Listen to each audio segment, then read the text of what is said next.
A mansão nos Jardins, em São Paulo, era um monumento ao sucesso de Arthur Monteiro, mas um mausoléu para a infância de sua filha. Naquele final de tarde de uma sexta-feira chuvosa, as paredes de vidro refletiam um céu cinzento e melancólico, espelhando o vazio que preenchia os corredores silenciosos. Cada móvel de design, cada obra de arte caríssima, parecia gritar uma opulência que não conseguia aquecer a frieza do ambiente. O único som era o da chuva batendo ritmicamente contra as janelas, uma batida constante que acentuava a solidão de Isabela, uma menina de 7 anos perdida em meio a um luxo que não lhe servia de consolo. A casa era um palco perfeitamente montado para uma tragédia silenciosa, um lugar onde a riqueza material servia apenas para disfarçar a mais profunda pobreza de afeto. Na suíte principal, Cassandra se preparava para um evento de caridade, um dos muitos compromissos sociais que usava para polir sua imagem de esposa troféu. Ao escolher os sapatos, notou uma mancha de lama em um par de grife caríssimo. Com um suspiro de irritação, desceu até a sala de estar, onde Isabela desenhava em um canto, tentando se fazer invisível. Com um sorriso que não alcançava seus olhos gélidos, Cassandra estendeu o sapato para a enteada. A ordem veio disfarçada de um pedido doce, mas carregava o peso de meses de humilhações veladas. Ela queria que a pequena, com suas mãos de criança, limpasse a sujeira que ela mesma havia feito. Era um teste de poder, mais um entre tantos outros, para reafirmar seu domínio sobre a menina que representava um passado que ela queria apagar. Isabela, no entanto, estava cansada. Cansada de se sentir pequena, de ser tratada como um incômodo na sua própria casa. Com uma firmeza que surpreendeu a si mesma, ela olhou para a madrasta e disse não meio baixo, mas inabalável. A máscara de Cassandra caiu instantaneamente. A fúria tomou conta de seu rosto, transformando sua beleza plástica em uma carranca de ódio. Ela agarrou a menina pelos cabelos, puxando com força, e ergueu a mão livre, pronta para desferir um golpe que selaria seu controle. É difícil até continuar a narrar uma cena como essa. Histórias assim precisam ser contadas. E se você também acredita nisso, sua inscrição no canal nos dá a força para continuar. Aquele gesto de crueldade era a culminação de uma maldade que se escondia atrás de portas fechadas e sorrisos falsos. Nesse exato instante, a porta principal se abriu. Arthur, que deveria estar a quilômetros de distância, parou no hall de entrada. O voo cancelado pelo mau tempo o trouxera para casa mais cedo, transformando-o na única testemunha daquele ato monstruoso. Para ele, o mundo parou de girar. O som da chuva desapareceu, substituído por um silêncio ensurdecedor em sua mente. A imagem à sua frente congelou, a mulher em quem depositara sua confiança, com a mão erguida sobre sua filha indefesa, cujo rosto estava contorcido em uma mistura de dor e pavor. A negação que o mantinha cego por tanto tempo se estilhaçou em 1.000.000 de pedaços, e a culpa, avassaladora e brutal, o atingiu como um soco no estômago. Ele não via mais uma madrasta rígida, ele via um monstro. O silêncio que se instalou na mansão era mais pesado do que qualquer grito. Arthur não explodiu. Sua raiva se manifestou como um gelo cortante, uma calma letal que aterrorizou Cassandra muito mais do que qualquer fúria.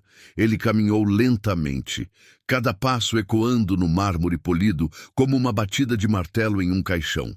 Sem dizer uma palavra, ele gentilmente removeu a mão dela dos cabelos de sua filha, puxando Isabela para um abraço que era tanto um refúgio para a menina quanto uma âncora para si mesmo. Seus olhos, antes distantes e cansados, agora queimavam com uma clareza devastadora. Ele olhou para a mulher que dividia sua vida e, com uma voz baixa, desprovida de qualquer emoção exceto finalidade, proferiu a sentença que mudaria tudo. Acabou. pegue suas coisas e saia da minha casa. Agora, Cassandra, por um momento, ficou paralisada. A incredulidade estampada em seu rosto perfeitamente esculpido. Ela tentou argumentar, a voz vacilando entre a súplica e a indignação, tentando tecer uma teia de desculpas sobre disciplina e o comportamento difícil da menina. Mas suas palavras morriam no ar, rebatidas pela muralha de determinação fria de Arthur. Ele não a ouvia mais. Para ele, ela havia se tornado um ruído de fundo, uma presença tóxica que ele precisava expurgar de sua vida e, principalmente, da vida de sua filha. Ele simplesmente balançou a cabeça, um gesto mínimo, mas definitivo. Sem espaço para negociação, Cassandra subiu as escadas, sua derrota marcada pelo som apressado de seus saltos, e em menos de uma hora, o carro dela desaparecia sob a chuva torrencial, deixando para trás um silêncio carregado de dor e arrependimento. Sozinho com Isabela, Arthur a segurou nos braços, sentindo o quão pequena e frágil ela era. Ele a levou até o sofá e a primeira coisa que fez foi examinar seu rosto, seu couro cabeludo, procurando por qualquer marca física da agressão. Não havia nada visível, mas ele sabia que as feridas mais profundas não sangram. A culpa o atingiu com a força de uma onda, uma náusea que subia pela garganta. Como ele pôde ser tão cego? Como pôde permitir que a solidão de sua filha fosse preenchida por um monstro disfarçado de madrasta? Ele a abraçava, mas sentia uma distância abissal entre eles. Um vale de negligência que ele mesmo havia cavado. É por feridas como essa, que não se veem, que relatos como o de Isabela precisam ser compartilhados. E cada pessoa que se inscreve aqui nos ajuda a dar voz a elas. Naquela primeira noite, um novo tipo de silêncio preencheu a casa. Não era mais o silêncio da ausência, mas o da incerteza. Arthur colocou Isabela na cama, mas ela não disse uma palavra. Apenas se encolheu sob as cobertas. Os olhos grandes e assustados fixos em um ponto qualquer do quarto luxuoso, que agora parecia uma jaula dourada. Ele tentou puxar conversa, perguntar sobre o desenho que ela fazia mais cedo, mas as palavras soavam ocas, artificiais. Ele percebeu, com um pânico gelado, que não sabia como ser pai. Ele era um especialista em balanços financeiros, em projeções de mercado, mas era um completo analfabeto na linguagem do afeto e do consolo. Sentado na beirada da cama, sentiu-se o homem mais pobre do mundo. Um rei em um castelo vazio, incapaz de alcançar o único tesouro que realmente importava. As horas seguintes foram uma tortura de reflexão. Arthur vagou pela casa escura, cada obra de arte, cada móvel de design. Agora o acusava de sua falha monumental. Ele se lembrava de Helena, sua falecida esposa, e da promessa que fizera a ela no leito de morte, a de que sempre cuidaria de Isabela. Ele havia quebrado essa promessa da pior maneira possível. Tinha terceirizado o amor, acreditando que o conforto material substituiria sua presença. Lembrou-se de quando conheceu Cassandra, deslumbrado por sua beleza e sua aparente sofisticação, ignorando os pequenos sinais de frieza, a forma como ela nunca olhava Isabela nos olhos. Ele havia escolhido a conveniência em vez da conexão, e o preço dessa escolha estava agora estampado no rosto aterrorizado de sua filha. A culpa não era apenas um sentimento, era uma presença física, sufocante. O mundo exterior não demorou a reagir. No dia seguinte, a notícia da separação súbita vazou, e Cassandra não perdeu tempo. Com uma habilidade teatral, ela se posicionou como a vítima em entrevistas para colunistas sociais e em posts velados nas redes sociais. Falava de um marido workaholic, emocionalmente instável, e de uma fase difícil em seu casamento, pintando a si mesma como uma esposa dedicada que fora injustamente expulsa. O telefone de Arthur não parava de tocar. Eram amigos, sócios, membros de conselhos, todos expressando preocupação, mas com um tom de curiosidade mórbida. A pressão social, um monstro que ele sempre soube domar no mundo dos negócios, agora ameaçava invadir seu santuário em ruínas, transformando sua tragédia pessoal em um espetáculo público. Ele sentia os muros se fechando ao seu redor. Mas algo dentro de Arthur havia mudado para sempre. Aquele homem que vivia para a sua reputação, que media seu valor pelo sucesso de sua empresa, havia morrido no hall de entrada naquela tarde chuvosa. Ele instruiu sua assistente a cancelar todas as suas reuniões por tempo indeterminado. Delegou decisões críticas para o espanto de sua diretoria. O império que ele construiu com tanto afinco de repente pareceu secundário. Um jogo de peças coloridas comparado à tarefa monumental que tinha pela frente: reconstruir a alma de sua filha. Ele ignorou as ligações, silenciou as notificações e se trancou em casa. Não por vergonha, mas por devoção. Pela primeira vez em anos, sua prioridade não estava em um gráfico de lucros, mas no pequeno coração que batia assustado no quarto ao lado do seu. Os primeiros dias foram uma dança desajeitada de tentativa e erro. Arthur tentou se conectar da única forma que conhecia, através de coisas. Comprou a maior casa de bonecas que encontrou, o videogame mais moderno, uma infinidade de brinquedos caros. Isabela olhava para os presentes com uma indiferença que quebrava o coração dele. Ela não queria objetos, ela queria um pai. Ele tentou brincar no chão com ela, mas se sentia um ator em um papel para o qual não fora escalado. Suas conversas eram monólogos repletos de perguntas que recebiam respostas monossilábicas. Ele percebeu que anos de ausência não poderiam ser consertados em dias. A confiança, uma vez quebrada, era um cristal estilhaçado, e ele precisaria de uma paciência infinita para juntar cada pequeno caco com as próprias mãos. Uma pequena fresta de luz surgiu de onde ele menos esperava. Numa tarde, encontrou Isabela sentada no chão da biblioteca, folheando um velho álbum de fotografias de Helena. Em vez de interromper, Arthur simplesmente se sentou ao lado dela, em silêncio. Por um longo tempo, eles apenas olharam as imagens juntos. Então, apontando para uma foto de Helena rindo em uma praia, ele começou a contar uma história. Falou sobre como a mãe dela adorava o cheiro do mar, como ela cantava desafinado no carro e como ela tinha o sorriso mais contagiante que ele já vira. Pela primeira vez em dias, Isabela olhou para ele, um brilho de curiosidade em seus olhos tristes. Ela não disse nada, mas se aninhou um pouco mais perto dele. Foi um movimento quase imperceptível, mas para Arthur foi como se o sol nascesse. No entanto, a cura estava longe de ser um caminho reto. O trauma de Isabela se manifestava à noite. Ela começou a ter pesadelos terríveis, acordando no meio da madrugada com gritos que ecoavam pela casa silenciosa. Eram gritos de puro pavor, que faziam o sangue de Arthur gelar. Ele corria para o quarto dela e a encontrava sentada na cama, o rosto banhado em suor e lágrimas, chamando por uma única pessoa: mamãe. Cada vez que ouvia aquele chamado, era como se uma faca se cravasse em seu peito.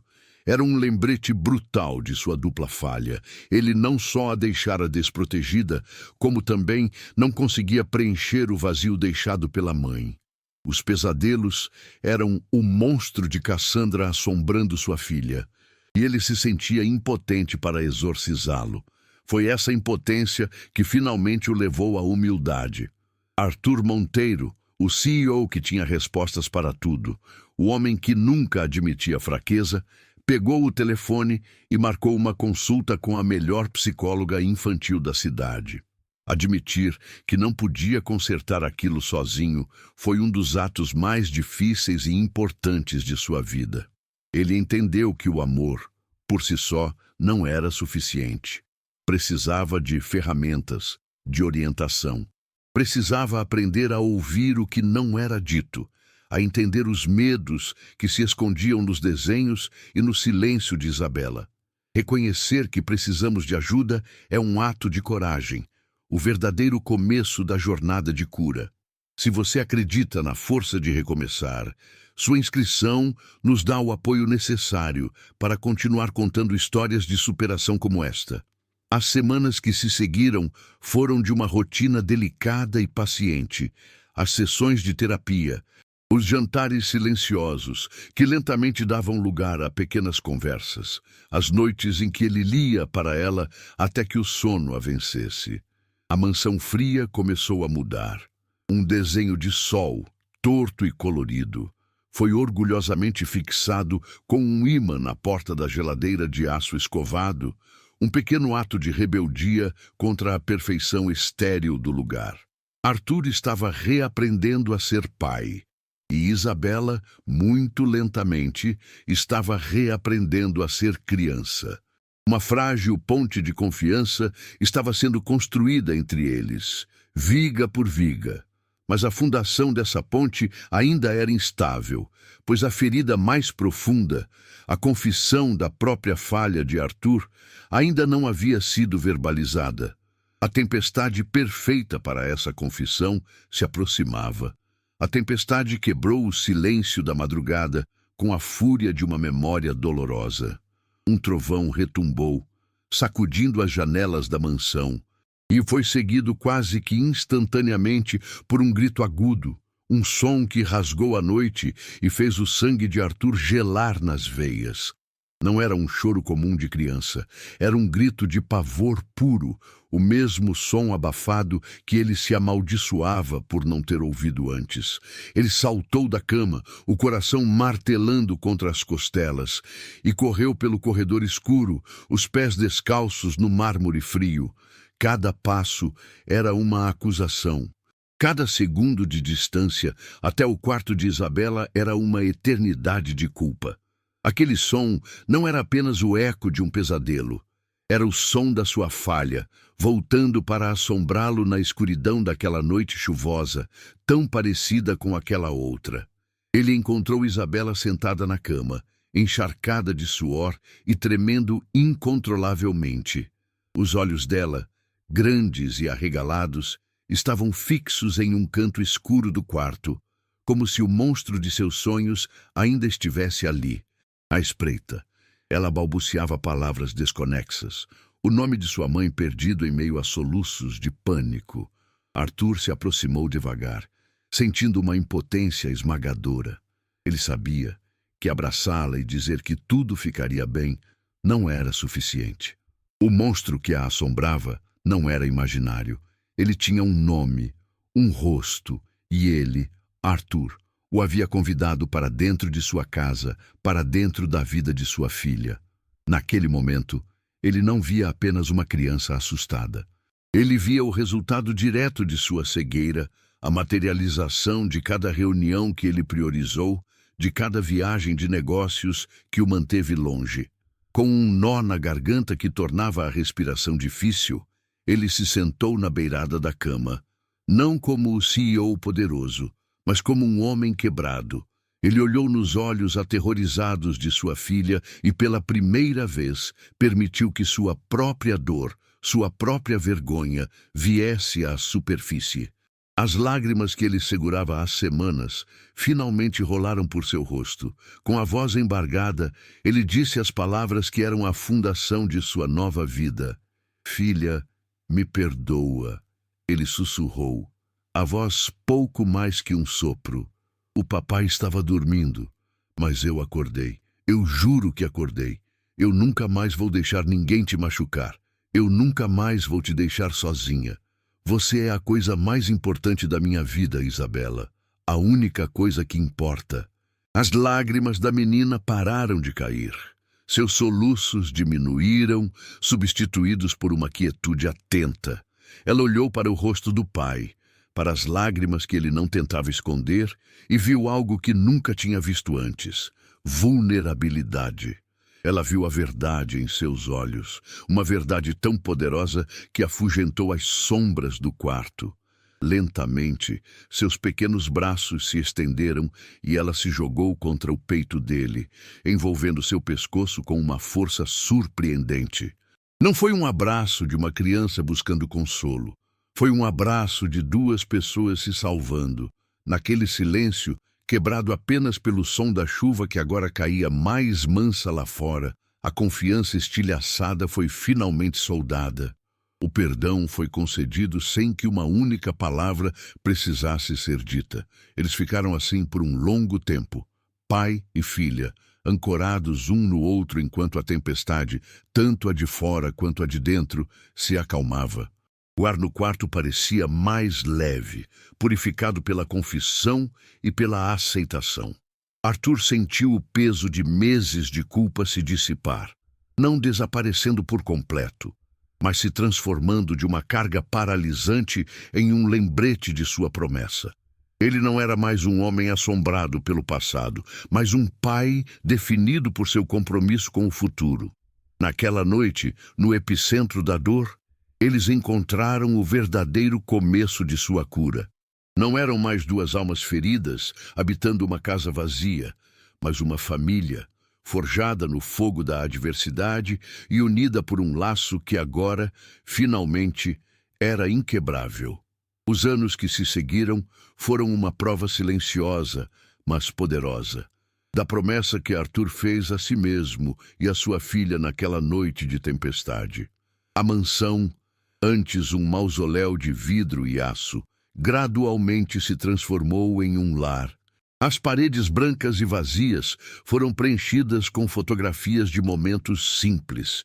Isabela com a boca suja de chocolate, os dois fazendo caretas para a câmera, um piquenique improvisado no imenso jardim.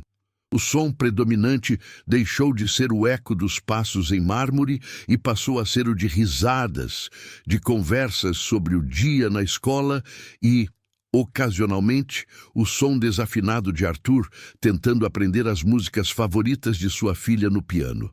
Ele não apenas se tornou presente, ele se tornou o porto seguro de Isabela, o arquiteto paciente de sua felicidade, reconstruindo a infância dela tijolo por tijolo, com o cimento do tempo, da atenção e de um amor incondicional. A transformação de Arthur reverberou para além das paredes de sua casa. Para o choque do mundo corporativo, ele anunciou a venda de uma participação majoritária em sua empresa. Ele não se aposentou, mas redefiniu radicalmente suas prioridades. Trocou a cadeira de CEO por um assento no conselho, substituindo as longas horas de reuniões por tardes dedicadas a ajudar Isabela com o dever de casa e a simplesmente ouvir suas histórias. Muitos no seu círculo social não entenderam, sussurrando sobre um colapso emocional ou perda de ambição. Mas Arthur nunca havia se sentido tão bem-sucedido. Ele finalmente entendeu que o verdadeiro legado não estava nos gráficos de crescimento de uma empresa, mas no brilho de confiança e segurança que ele via florescer, dia após dia, nos olhos de sua filha. Ele havia trocado um império por um reino, e nesse reino ele era um rei amado.